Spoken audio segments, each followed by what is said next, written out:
આપા મેપા થઈ ગયા. આપા મેપાની તો વાત તમે સાંભળી જ હશે. થાનમાં એ આપા મેપા કહેવાય છે કે એક વખત આપણે રાજકોટની માથે જે ચોટીલા આવ્યું અને અમદાવાદથી આવો, અમદાવાદથી લીંબડીની ઉપર હાઈવે રસ્તા ઉપર ચોટીલા આવે છે અને ચોટીલા પ્રખ્યાત છે. એટલે ત્યાં ચોટીલા પાસે મોરડી ગામ છે. એ નવું ગામ આખું બનાવવા ત્યાંના ગામ લોકોએ નવું ગામ બનાવવા તૈયારીઓ કર્યું છે. હવે એમાં નવું ગામ બનાવવું એટલે નળિયાની તો જરૂર પડે. એટલે આપો મેપો કુંભાર હતા અને ઘણા કુંભારો ત્યાં કામ કરવા આવે છે. એમાં આપો મેપોએ પણ આ નળિયા બનાવવામાં કામ કરવા માટે થઈ અને એ પણ આવે છે એનો સકડો લઈ. આ બધાય કુંભાર ભાઈઓ જેને પ્રજાપતિ આપણે કહીએ છીએ એ બધાને આવી અને કામ ધંધામાં લાગી જાય છે. એમાં આપા મેપા હતા એની કામગીરી બહુ ચમત્કારી જેવું હતું. એને કામ કરવાની જે રીત હતી એ બીજી ભાતની હતી. હવે કહેવાય છે કે અહીંયા આપો હતો કાઠી હતા અને આપોર હતા નવરા થઈ અને આપા મેપાના કામ કરીને નિહાળતા અને ખુશ થતા અને પોતાના વિચારમાં ડૂબી જતા કે આપો તો જે એની કામ કરવાની રીત છે એ બીજા પ્રકારની છે. સાંજ પડે એટલે આપો મેપો ભજન કીર્તન ધૂન બોલે. આપા રતાને ધીરે ધીરે આપા મેપા ઉપર પ્રેમ થતો જાય છે. જોજો બાપા, અંતરનો પ્રેમ છે, અંતરનો ભાવ છે. એ જાતિ વરણ જોતો નથી અને પોતે ભાવ મૂકતો નથી. એને બધી જાતિમાં હરખો જ ભાવ હોય છે. હવે આ કાઠીના દીકરા આપા રતા અવારનવાર આના સંપર્કમાં આવે છે.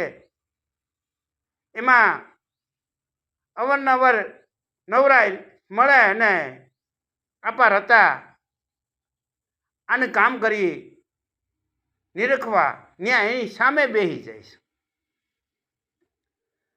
હવે બને છે એવું કે આપા મેપાએ તો જે નળિયા માટીના કાસા બનાવી તૈયાર કર્યા છે અને નિભાડામાં પકાવવા મૂક્યા છે.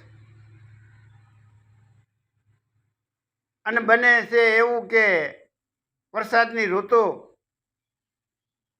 ઘડીકમાં તો પવનની જડી ઝપટ ઉપડે છે અને સાટા મળ્યા પડવા. એટલે આપા રતા આપા મેપાને કહે છે કે કાકાની માથે ઢાંકો, નકર આ વરસાદથી આગળ ગળી અને ગારો થઈ જાય. તો આપા રતાને આપા મેપા કહે છે કે બાપા, જેવી ઠાકરની મરજી. હું ઢાંકવાવાળો કેવો અને હું ઢાંકું? ઢાંકવાવાળો તો મારો ઠાકોર છે. એ આનો રખપો કરે, પણ છતાંય તમે કહો છો તો પોતાએ બંડી પહેરેલી એની માથે ઢાંકી દઈશ. તમે કહો છો એટલે મારી બંડી ઢાંકવાની છે, બાકી મારી પાસે હું ઢાંકવાનું છે. એટલે બાપા આપા મેપા તો એની બંડી પહેરેલી ઢાંકે છે, અને મારો ઠાકોર આને રખોપા કરે. જોઉં તો ખરા વિશ્વાસ, આ વિશ્વાસ મને કે હોય તો વાણ આમાં કાંઠે પૂગે, બાકી વિશ્વાસ ન હોય તો આમાં કાંઠે હું બાપા પૂગે નહીં. એટલે વરસાદ તો ચાલુ છે, પણ જ્યાં બંડી ઢાંકી છે એટલામાં વરસાદ પડતો નથી, અને નળિયા સહી સલામત રહી જાય છે, અને વરસાદ બંધ થઈ જાય છે. એટલે આપો રતા આ કળા જોઈને અને આપા મેપાને કહે છે, હે બાપા, આ કઈ જાતની કળા અને કઈ તમારી પાસે ખૂબી છે કે એટલામાં સાટા ઓછા પીડ્યા હાવ? તો કે મારે ઠાકર ન ખબર. જેના ઠાકર ઉપર વિશ્વાસ છે ને મારા બાપ, એના ઠાકર કામ જરૂર પૂરા કરે છે. જો તો ખરા, વિચાર તો કરો. કાઠીના દીકરા આપા રતા આ વાત નિહાળી અને પોતે કાયમિક ભજનવાણીમાં આપા મેપાના આદત એટલે ત્યાં બેહવા જાય, પછી એની ગુરુ દક્ષિણા લઈશ. હવે ગુરુ દક્ષિણા લીધા પછી તો તમને ખબર જ છે, અત્યારે આ બધા આપણે સાંભળીએ જ છીએ અને જોઈએ જ છીએ. બાપા જાતિ વરણ તો બધાને આ દૂષણ એવો ભૂત કરી ગયો છે કે એ નીકળે એમ નથી. જેને જેને સદગુરુ મળ્યા છે ને એને જાતિ વરણ દૂષણ કાઢી નાખ્યા છે. એટલે અહીંયા આપા હતા તો કાઠીના દીકરા, દરબારના દીકરા, જે કાઠી દરબાર કહેવાય, અને પ્રજાપતિ આપા મેપા તો કુંભાર થોડીક નીચી જાતિમાં આવે છે, એ તો બધાને ખબર જ છે. પણ છતાંય આજે એ પણ ભૂલી ગયા છે કે અમે અમારી મૂળ ઊંડાણમાં જઈ તો કેમ હતી વાત. આને કોઈ દી વિચારવાનો ટાઈમ મળતો નથી, અને જાતિ વર્ણના દૂષણ હજી પણ મનની અંદર ઘૂસેલા પડ્યા છે, એને કાઢતા નથી. હવે આમાં આ ગુરુ શિષ્યનો નાતો આપા મેપાને અને આપા રતા આ બે મહાન સંત થઈ ગયા, અને ઇતિહાસની તો ખબર જ છે બધાને. આપા રતાને દીકરી, અને એ દીકરીને સોનગઢના જે કાઠી હતા આપા જાદરા, એ એનો ભાણિયા હતા. આપા રતાના ભાણિયા આપા જાદરા, એને દીકરી દે અને એની હારે પરણાવે છે. પણ આપા જાદરા તો બાપા એનો ક્રોધ કાળ અને ખુમારી એની કોઈ અધૂર્યું નહીં વાત. આવા ખુમારીદાર ગમે એને મારવો, એના મનમાં નહીં દયા ભાવ નહીં, કુર્તા વાપરે. જો બાપા દુઃખ ન લગાડતા તો સંત હતા. આ વાલિયા લૂંટારાની જેમ હર કોઈ માણસને પાછો વાળવા માટે જ્યાં સુધી સંત મળતા નથી ત્યાં લગી શબ્દ કાને ધરતા નથી કોઈ. અને જ્યારે જ્યારે સંત મળે છે ને ત્યારે એનું જીવન સુધારો બાપા આપા જાદરાની વાત આજે મહાન સંત છે અને મહાન સંત થઈ ગયા, આપણે એને યાદ કરીએ. હવે એને આપા રતાએ પોતાના ભાણેજને દીકરી પરણાવી છે,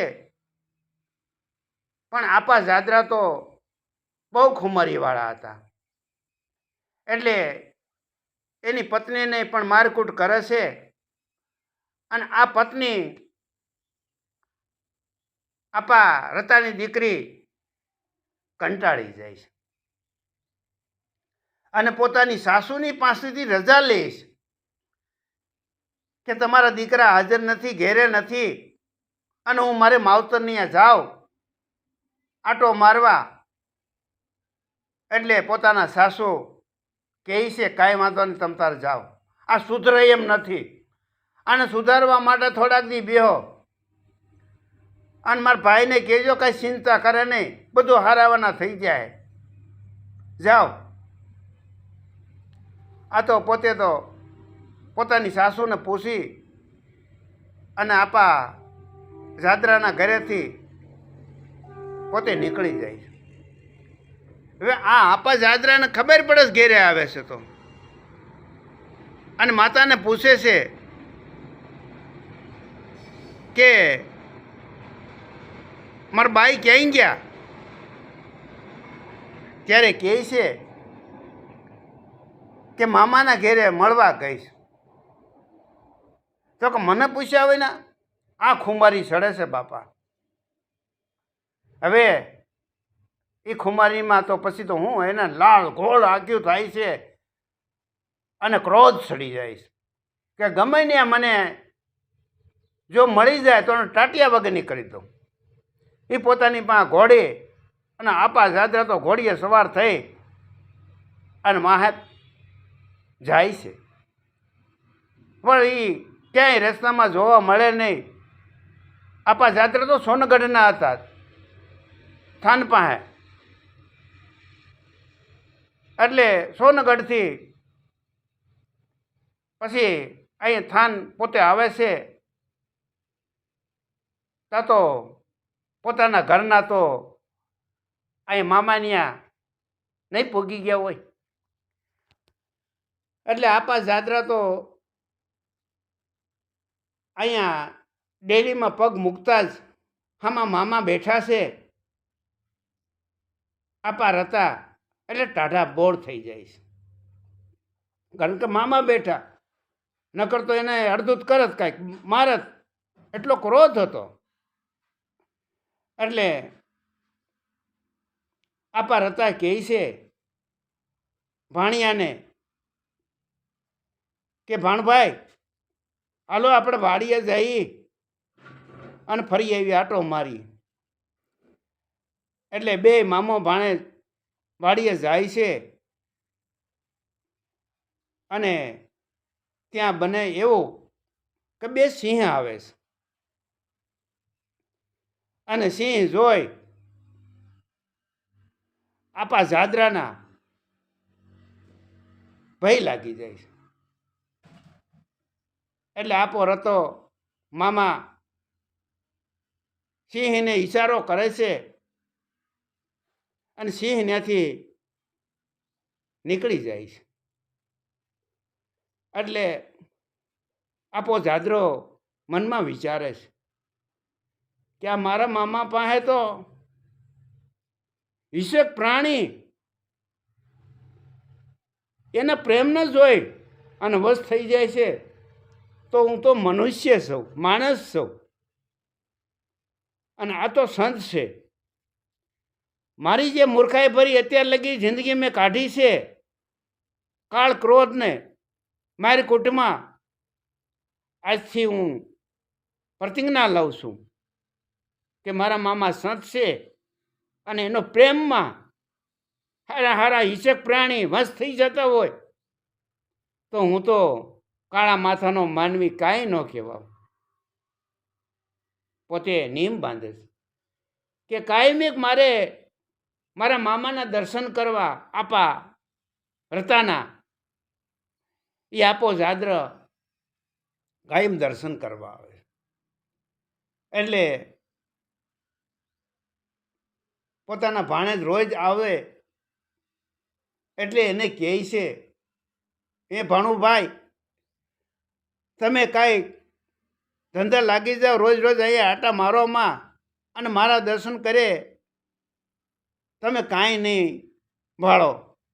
ના મામા, મને તમારા દર્શન કરીને શાંતિ મારા આત્માને થાય છે, એટલે હું તો રોજ આવીશ.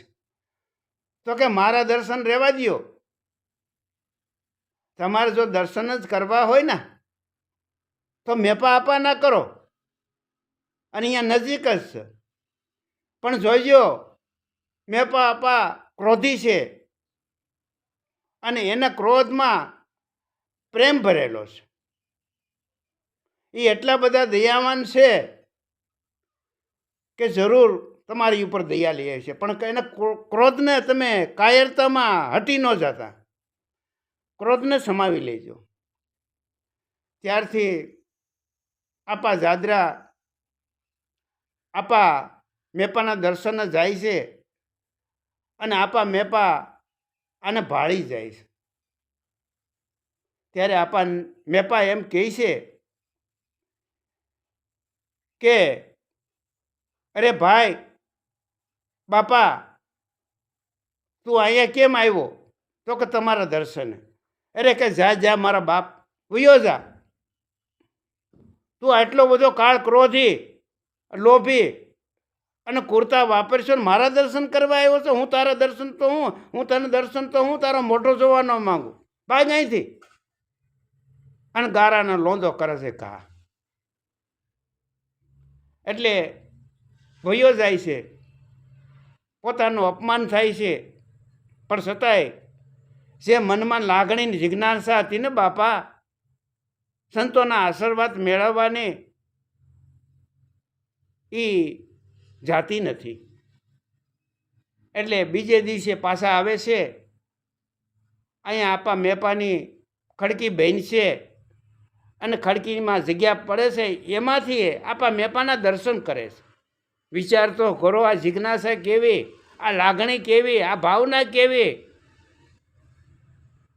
એટલે આપા મેપાને ખબર પડે કે ઓલો પાછો આપો જાદરો આવ્યો છે અને ડેલીએ ડોકાયા કાઢે છે,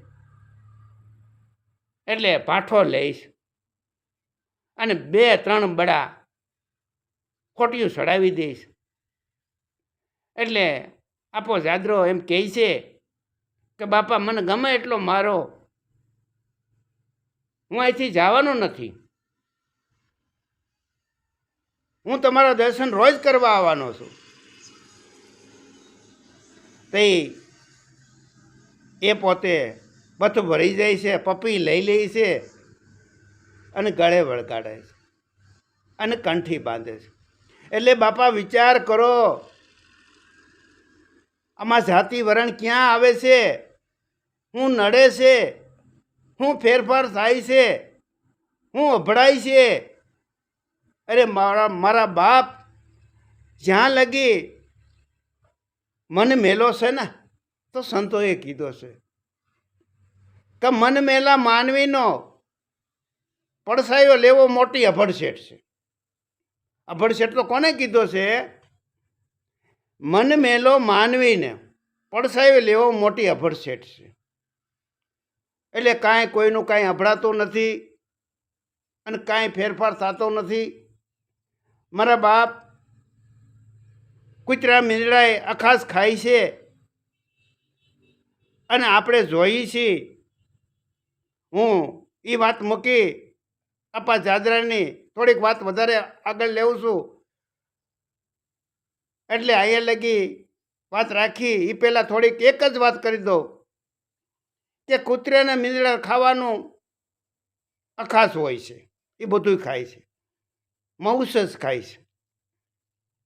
તો છતાંય તમારા ઘેરે હરતા ફરતા ફળિયામાં હરે ફરે, ઘરમાં આટા મારે,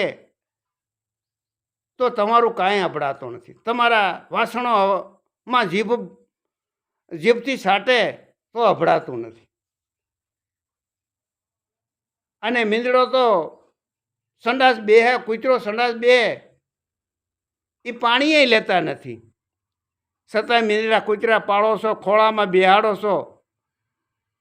એ કાંઈ વિચાર નથી થતો કે પાણી સંડાસ કરીને પાણી નથી લેતા, તમે ખોળામાં બેહાડો છો, ઘરમાં એને રમાડો છો, તમારા આસનમાં બેહાડો છો, તો કાંઈ અભડાતું નથી. એક માણસથી માણસ અભડાય?